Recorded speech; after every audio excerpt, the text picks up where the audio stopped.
Նիկոլ Փաշինյանն ու Գերմանիայի Դաշնային Հանրապետության կանցլեր Ֆրիդրիխ Մերցը հեռախոսազրույց են ունեցել։ Երկրների առաջնորդները անդրադարձել են Հայաստանի եւ Ադրբեջանի միջև հաստատված խաղաղությանը։ Երկուստեք ընդգծվել է տարածաշրջանում կայուն եւ տևական խաղաղության կարեւորությունը։ Փաշինյանն ու Մերցը խոսել են նաեւ Հայաստանի եւ Գերմանիայի միջև երկկողմ համագործակցության հետեւողական զարգացման, ինչպես նաեւ Հայաստան-Եվրոպական միություն գործընկերության հետագա խորացման հեռանկարների մասին, հայտնել է պաշտոնական աղբյուրը։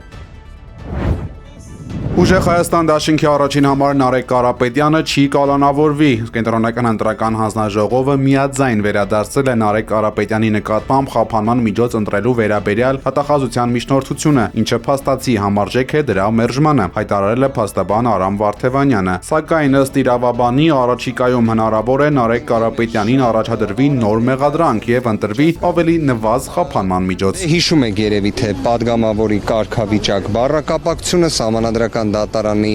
16-19 որոշումը 21 թվականի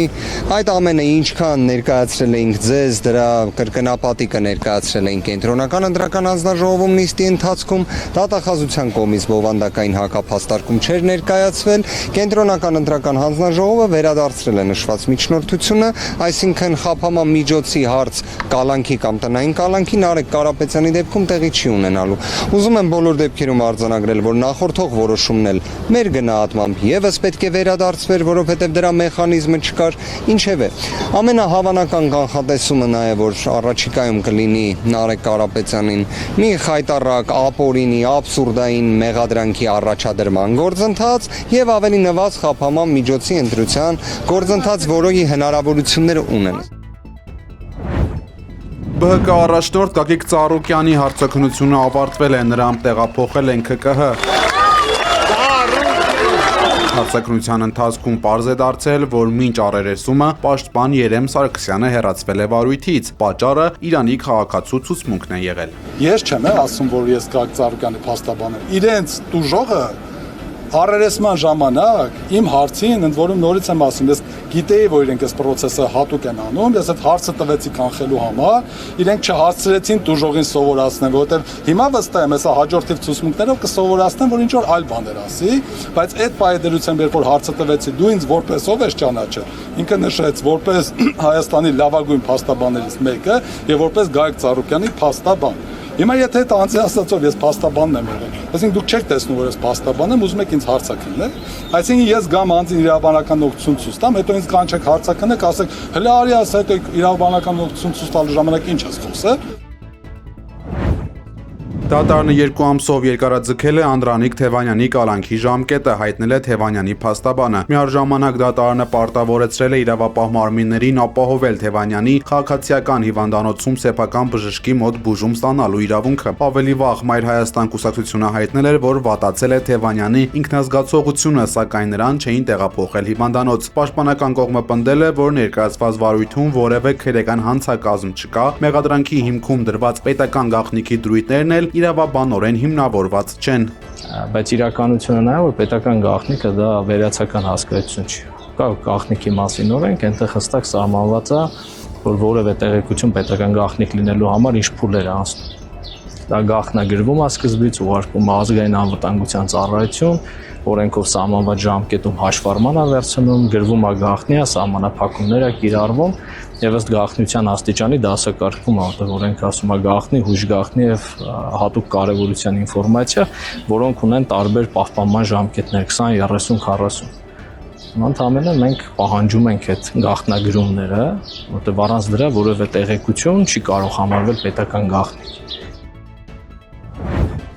Փաշինյանին Եկատերինբուրգում հստակ ասվել է, որ պետք է կատարի իր ընտրությունը, մամուլի ասուլիսի ժամանակ հայտարարել է Դաշնության խորհրդի անդամ Վլադիմիր Ջաբարովը։ Ըստ քաղաքական գործչի, համաշխարհային անկայունության պայմաններում Հայաստանի գոյատևման միակ հնարավորությունը Ռուսաստանի հետ բարեկամությունն է եւ Եվրասիական տնտեսական միության շարունակական անդամակցությունը։ Նա նշել է, որ հայ գյուղացիների շրջանում արդեն իսկ դժգոհություն կա, որովհետեւ նրանք չեն կարողանում վաճառել իրենց ապրանքները ռուսական սահմանափակումների պատճառով։ Ռուսաստանը մտադիր չէ վրեժ լուծել Հայաստանի ժողովրդից, բայց պետք է հասկանալ, որ մենք նույնպես ունենք մեր սեփական շահերը, հայտարարել է նա։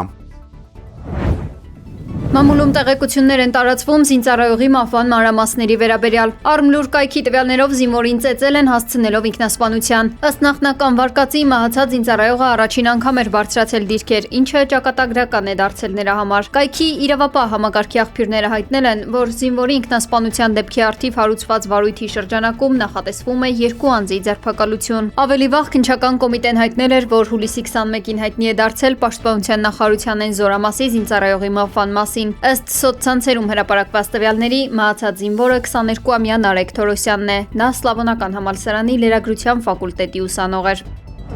Встреча невозможна, она уже согласована. Վաղն առավոտյան կհանդիպեն Սերգեյ Լավրովն ու Մարկո Ռուբիոն, հայտնել է Ռուսաստանի արտգործնախարարը։ Սերգեյ Լավրովը հիշեցրել է օգոստոսի 15-ին Անկորիջում նախագահներ Վլադիմիր Պուտինի եւ Դոնալդ Թրամփի հանդիպման մասին եւ նշել, որ այդ ժամանակ իրենց խնդրել են գնալ ամերիկացիների ձևակերպած փոխզիջումներին եւ ռուսական կողմը համաձայնել է։ Նախագահ Պուտինը հույս էր հայտնել, որ այդ պայմանավորվածությունները հենակետ կդառնան ուկրաինական խնդրի լուծման եւ ընդհանուր առմամբ ռուս-ամերիկյան հարաբերությունների զարգացման համար, ասել է նա։ Լավրովը շեշտել է, որ Մոսկվան կարծում է, ամերիկյան կողմն առայժմ չի հրաժարվել իր իսկ ներկայացրած առաջարկներից, ինչ վերաբերում է նախագահ Թրամփի կանխատեսումներին կարգավորման մոտալուտ լինելու մասին, վաղը կհետաքրքրվեն Մարկո Ռուբիոյից, մանավանդ որ նա նույնպես բավականին հակասական է մեկնաբանել Անկորիջի արդյունքները, ասել է ռուս դիվանագետը։ Договоренности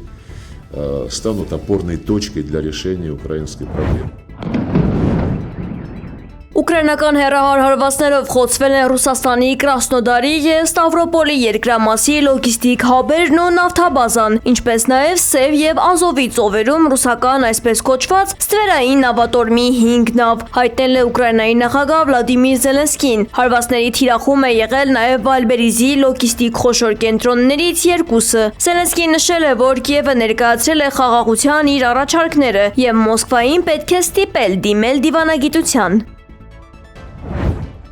ԱՄՆ նախագահ Դոնալդ Թրամփը Truth Social-ի իր էջում սպառնացել է ռմբակոծել Իրանի ենթակառուցվածքները Հորմուզի նեղուցում տեղի ունեցող միջադեպերի պատճառով։ Այս պահից սկսած ամեն անգամ, երբ Իրանի Իսլամական Հանրապետությունը հարվածի որևէ նավի Հորմուզի նեղուցում, լինի դա հրթիռով, անօդաչուով, թե որևէ այլ սարքով կամ զենքով, Միացյալ Նահանգները կռմբակոծի եւ կոչնչացնի մեկ կամուրջ կամ էլեկտրակայան, ներառյալ նրանք, որոնք գտնվում են մայրաքաղաք Թեհրանի հարևանությամբ կամ հենց Թեհրանում, գրել է Թրամփը։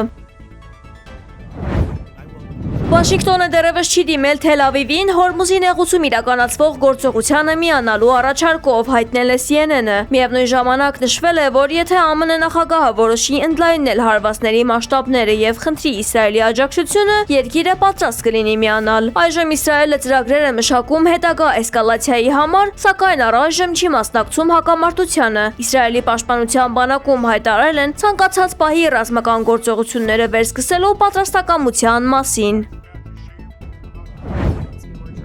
ԱՄՆ-ն Իրանի դեմ պատերազմի վրա ծախսել է ավելի քան 37 միլիարդ դոլար, հայտարարել է Միացյալ Նահանգների պատերազմի նախարար Փիթ Հեքսեթը։ Նա նաև շեշտել է, որ օրենսդիրները պետք է շտապ հաստատեն Պենտագոնի լրացուցիչ ֆինանսավորումը 87 միլիարդ դոլարի չափով, որից 67 միլիարդ դոլարը նախատեսված է Մերձավոր Արևելքում գործողությունների համար։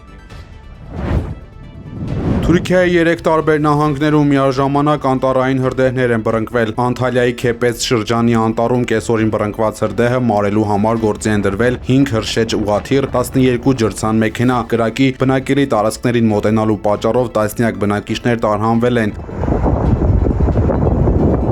Այդենի Քույուջակ շրջանում էլ հրշեջներին միայն տևական ժամանակ պայքարելուց հետո է հաջողվել տեղայնացնել կրակը։ Միաժամանակ Մուղլայի Ֆեթիե շրջանի անտառում եւս բռնկվել է հրդեհ։ Բնակելի տարածքների հարևանությամբ սկսված եւ ուժգին քամու պատճառով վարագորեն մեծ տարածքներ ընդգրկված կրակի դեմ հրշեջների պայքարը շարունակվում է։